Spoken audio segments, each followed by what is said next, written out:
Welcome everybody to Frankly Speaking Canes football. We're so grateful you're here the Sunday after the game with Florida A&M, and we're proud to get together. We want to briefly recap, and here's my co-host, Robert Powell, be a Cane, and we want to go ahead and recap for you what happened at the Florida A&M game, also the University of Florida game. Robert, I want to get your thoughts real quick on what your thoughts were regarding the Florida Gators game, all the suspense, the drama, the 3-point difference or 2.5 point, what your thoughts were about the offense, the defense, how everybody played, the atmosphere, and your thoughts going forward into the Florida A&M game.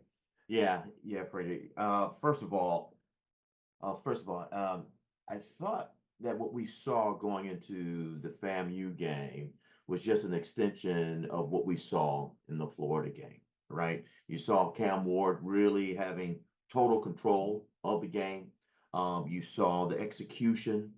You did in the second quarter see some lapse of overall concentration.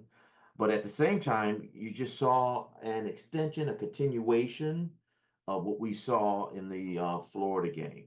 I just think that the Florida game you had all summer, the whole off season to prepare, guys dialed in. You didn't see penalties, you didn't see any lapse whatsoever.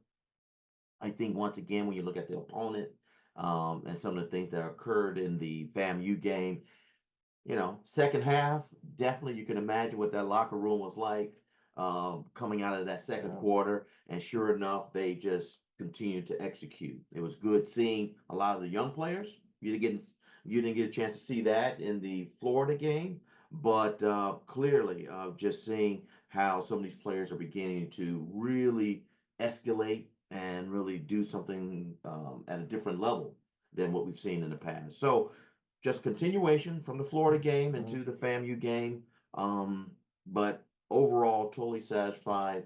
I'm a little bit concerned, and both of us was at the game, sitting there when Cam was still in the game, his leg flying through the end zone for it's just exciting, crowd exciting, but you couldn't help but ask, why are we doing that? But he's a competitor, so as long as he's in there, he's going to do what he needs to do. I'm curious what you think, Frankie. We both watched the Florida Gators game with great anticipation. The predictors all said it was a 2.5 point game, the swamp, the environment, everything else. But what struck me, Robert, is after we rejoicefully discussed the game, because we were thrilled with the outcome. The game was a blowout in our mind. I think what struck me was you and I sat down and analyzed the game. Yeah. Okay. And we watched the different plays. And forgive me, but it escapes me. There's a gentleman on the Gator Network, and we'll put that down in the comment section before, who basically outlined the different plays and showed the different plays. We did beat Florida in the trenches, which was a big deal. That really controlled the tempo of the game and allowed Cam to have time to roll out the offense, to throw the ball, to do what he wanted to do. But what it also imparted to us as we watched these breakdowns was these breakdowns were more mental than physical. Yeah. And I wanted to get your thought on that, because what struck me was, while everybody raved about the Florida front seven, and they have a great front seven, their defensive line and their O line, if you just watch the game, you think it's a thorough beating, physical beating. And really, we did win in the trenches, but it wasn't by a whole lot. If you break down the game, we won at the coaching level. Oh, absolutely. The game that they prepared, they saw tendencies on the Florida defense where they'd move a linebacker, or they'd have a spy or a rat in the backfield, where they'd move them to different positions. And we took advantages of the gaps in their defense. And conversely, it happened the same on the offense. So there were plays that we saw that were open while the windows were tight for Graham Mertz to throw the ball. Had he been an accurate passer, there might have been 21 points that he left in the first half on the field. That's not taking anything away from our defensive performance, because you've got to sacrifice one end to win on the other. So I wanted to get your thoughts, particularly about the game plan, Lance Guidry's game plan, Shannon Dawson's game plan, and what you saw after that breakdown. Because granted, the FAMU is great. We got a lot of guys in the game. They got we got a lot of second team players. Develop these guys. We got them on film to coach them. But the real key to how we're going to perform in the future is those starting 11 on both sides of the ball. What did you see in those schematics and those breakdowns that opened your eyes to realize that this is a mental game as much as it is a physical game? Absolutely. When we broke the tape down, I know we spent what was it, Friday night or Saturday during the day, just kind of going through the Florida game. I have a very good friend. He said, Rob, whatever you do in this podcast, don't go back to the Florida game because it has been broken down many times. But I think it's worth for the audience to hear a little bit about what you just talked about.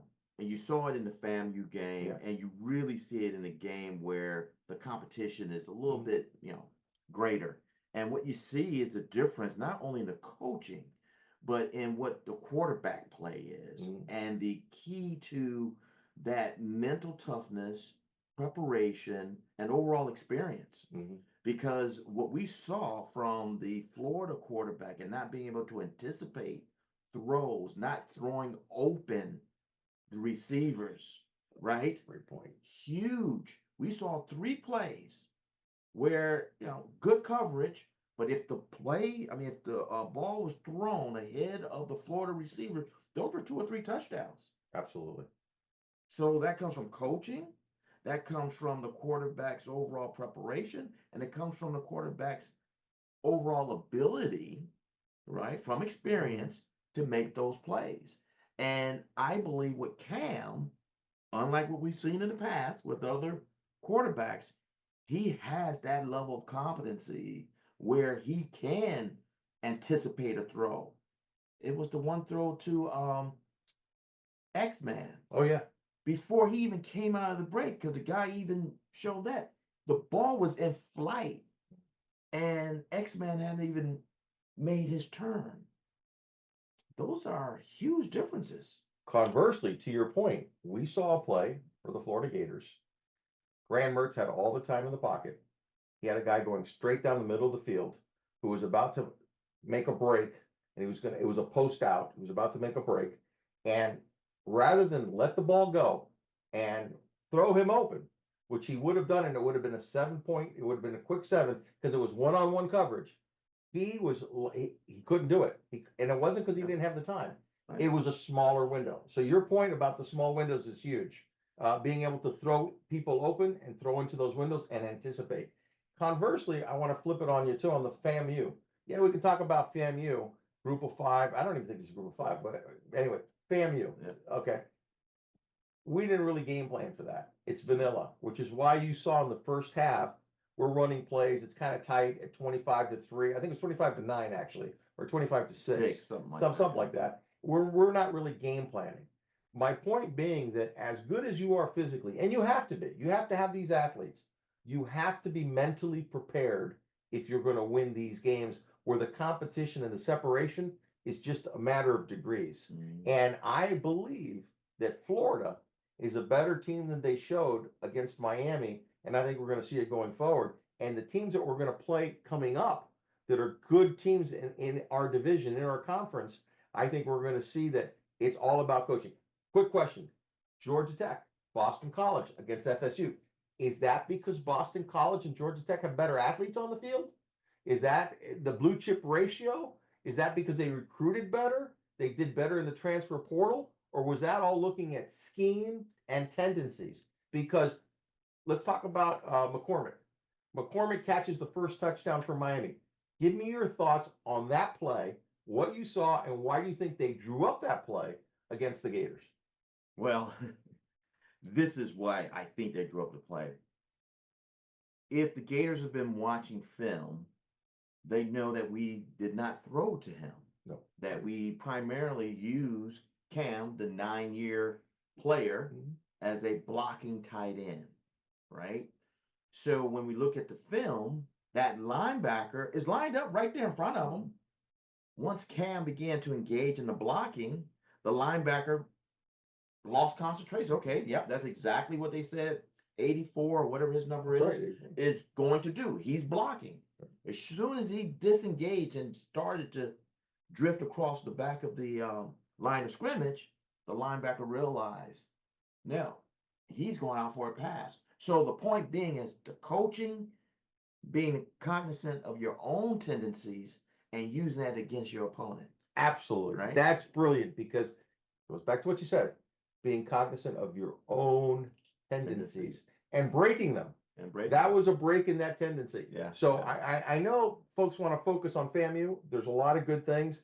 What did we learn about FAMU in your mind? Well, I tell you what, hats off to FAMU. I just thought that they played hard. I Mhm. thought, they're a national championship team, for, within the division or the group of teams that they play within. They played hard. I think that, oh shoot, what they sacked us once or twice, I think it was. I just don't think they had the depth, right? When you're playing these teams at this level, depth becomes an issue, the overall talent, just everything just begins to compound on itself. And then I think it was good. The most important thing I got out of this, I'll just wrap it up with this, as far as this comment, getting the young players to play, Amen. right? Not in practice situation, the entire environment, calling a play and running a play. Here's an opponent that's trying to keep you from doing what you're supposed to be doing. How do you react? So I know people say, oh, it's just, 3 or 4 minutes left. Oh, there's just no. The very, very meaningful reps are important, right? And we saw some young talent out there. Scott, the big whole defensive lineman. Got a sack. He got a sack. That was great to see. Imagine what that does for his confidence. Right? Absolutely. So, but the main thing you walk away with out of this game is there was no injuries, right? There was no injuries, and you got to see some young cats really get some reps, which is very, very important as we progress throughout the season. I completely agree. I'll share some of my thoughts about it that blew me away. FAMU in their division as a national champ, undefeated last year, their first line players are exceptional for the quality of play that they have to go up against. Mhm. They're not the same athletes that we have.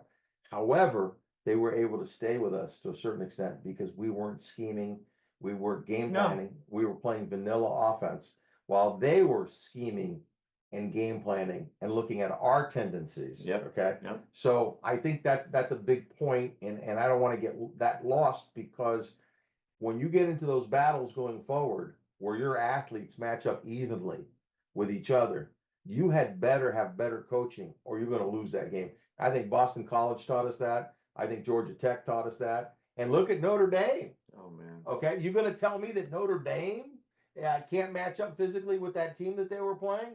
Come on. So I think that's a critical thing. The other thing I like is that we put a lot of young players in positions to make plays, and it's on tape. So it's now coachable. And the depth.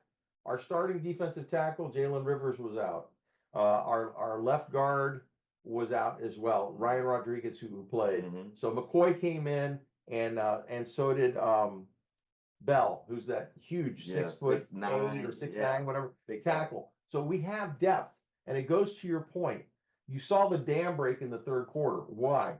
At that point, they're running frontline players 3 consecutive quarters because they can't sub, and even the ones that are subbing are inferior. There's a big drop off. When their frontline players are in, we're battling them, but we're not scheming. They're staying within the game. Mhm. But once they have to sub out, you see the dominance. We put our second team in, they dominate.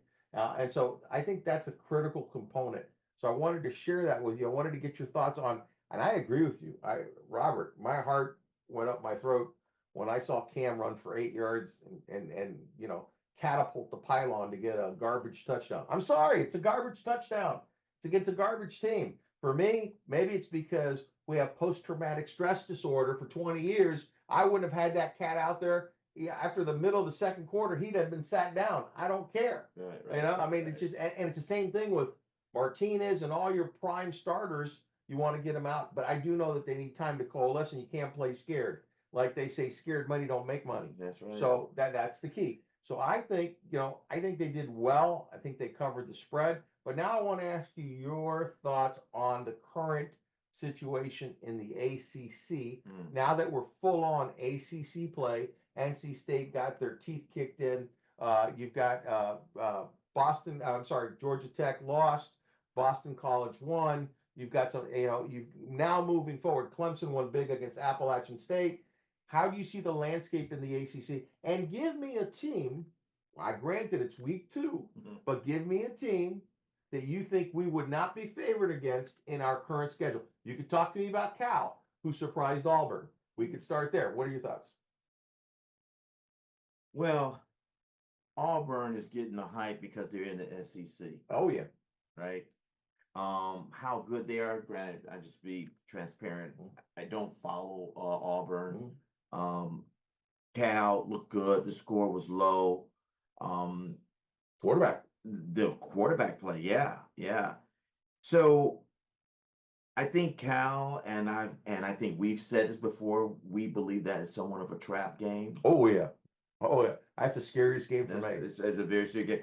Me and a bunch of fellows are going to that game, and we'll be at that game. So I'm looking forward to it. My son is going to be with me, so it's going to be some good quality time with my son. But that could very well be a trap game. Now, to answer your question about who I think is going to be the competitor, I still think Louisville is going to be up there. And I don't care what people say. I think Clemson is still going to be up there. Agreed. I think Clemson's still going to be up there. Georgia was the number 1 team. Yeah, first game. Yeah, they didn't do very, but and then App, the win was so big. You have these 2 opposing, differences against Georgia, against App. Who really is Clemson, right? Somewhere in the middle. Somewhere in the middle. They're not as bad as that loss, and they're not as good as that win. Right. I totally agree. So, and I think they're going to be there. Those are the ones that I believe. I used to think Florida State, and I'm trying to hold on to that for them, but it's just hard for me to hold on to thinking that Florida State is going to make a run, considering what I've seen in the last 2 games. And what I saw Syracuse do to Georgia Tech, or how competitive that was, Yes. Syracuse looked totally different than Florida State in all aspects of the game. Oh yeah. So then that's what Louisville, I think Clemson, of course, ourselves. As I think down through, I don't know who will be the 4th team, because usually I try to think of that level about 4 teams. But right now it's those 3 teams. I will put this caveat on it. I still think it's too early. Oh no doubt. I This still is think it's too early. I Too think early that was predictions. Yeah. But we're going to introduce a new little segment to our podcast here, which is now tinfoil hat time. Tinfoil hat time. Should I Yeah. should I do the honors? Yes, please. Should I do the Yeah, honors? please. I'm going to put on my little tinfoil hat right here. And in all fairness, and Robert can attest to this, well, wearing my tinfoil hat at the beginning of the year, I shared with Robert, and this is again conjecture, speculation, tinfoil. This is the Nostradamus hat that I'm wearing, and the conspiracy theory hat. I shared with Robert that I thought that Florida State, Clemson, and North Carolina would all have horrific seasons this year. And the conspiracy part was, if there was ever a subjective call on the field by the Zebras, it would go the wrong way against those teams. Okay. Now we, as fans, we're accustomed to that happening to us on a regular basis. It happened last year. What did Mario do? He kept his mouth shut, wrote a letter to the ACC, and also told the ACC, Radovich, our AD, told the ACC, we love you. We love being part of the ACC. We ain't suing you. We ain't involved in any of that stuff. Now you got Clemson, you've got Florida State, you got North Carolina. Now Florida State leading the charge. They're suing the ACC. Clemson suing the ACC, which, by the way, you sue the ACC, you're suing ESPN, you're suing everybody. Now, I got to ask you a question. You're an executive. You've been in business a long time. You work for some really good companies, American Express, Florida Power and Light, some great order, and a great company right now. Let me ask you, if you kicked your boss in the nuts, okay, all right, and you decided, he decided to fire you, or you were going to separate, and you were going to apply for another job and you were bad mouthing your company and your boss to every new job, like the SEC and the Big Ten, would they bring you in? Hell no. So what I'm telling you is, I think every bad call that could be placed, it hasn't happened yet. We're 2 games in. It didn't have to It make didn't bad happen. calls. It didn't happen then. And the juju is the new faces of the ACC are going to be Miami, NC State, Louisville, Georgia Tech, and probably Boston College. Who knows? Maybe even SMU gets in there at some point. I think that there's going to be a very heavy price to pay for Florida State, Clemson, North Carolina. Your thoughts on my conspiracy hat that the league is conspiring against them? Absolutely. Well, it's funny. Oh, It's funny that you bring that up, and I love this segment because we're going to introduce this segment on all of the opportunities coming forward when we pitch here. But when you saw the stat that the schools that were in that position at that point in time, they were 0-3, right? that's right. That's right. Oh no, say that again. The stat is the schools that are suing Suing. are 0-3. The ones that are not are 7-0 or something like that. That's right. Clemson had lost, Yeah, and Florida State had lost 2 games, that's right. and so they were 0-3 at that. The only point. one that we didn't know about was North Carolina. Yeah, That's the only one. that's the only one. But yeah, your overall analogy, Yeah. it's like if you're going to do that to your current employer and put them on blast, and you've seen some of the comments that's out there viral, the other conferences says, no, we're not, why should we bring a problem child into our environment? Well, I'll give you a great example. I'm And going to give you that one would just last. be more of a problem. There you go. There you go. I'm going to give you one last example of that. Okay, you got a buddy of yours. His wife is a real piece of work. Mhm. Okay, she takes him to the cleaners. She's ragging him through the dirt, right? And then she goes to your buddy and says, I've always liked you. Always had my eye on you. You kind of a good looking dude. I'm now free of my ex-husband. Why don't you take me on? You and I could make a good match. You think your buddy's gonna take her on? Oh hell no! He's gonna say you a liability. You're nothing but you're nothing but a cash pit. They're gonna be throwing cash at you all the time. So I don't think the Big Ten, I don't think the SEC, I don't think any of them are gonna want anything to do with them. And not only that, if the ACC burns their brand for a year, let's say Florida State goes 8-4 or 7-5 or heaven forbid 6-6. You think you got leverage negotiating to go into any conference? And Mr. Clemson, now granted, Clemson's been a little more polite about it, but Clemson's in the same boat. Same thing with North Carolina. So I that's my conspiracy. That's it. I'm done with that. But anyway, we're running long. I love this segment. I can't wait for the other opportunities where we will see the tenfold hat. But thank you for listening, and please subscribe. I think the button is down here somewhere. Yeah, subscribe right there and share and like and do all that great stuff so that we can get it in the algorithm and get it out there. We're trying to keep these videos more short so that they're quicker. I know the attention span these days is a lot shorter for all of us. So God bless you guys. Love you. Go you. Thank you. Have a wonderful day.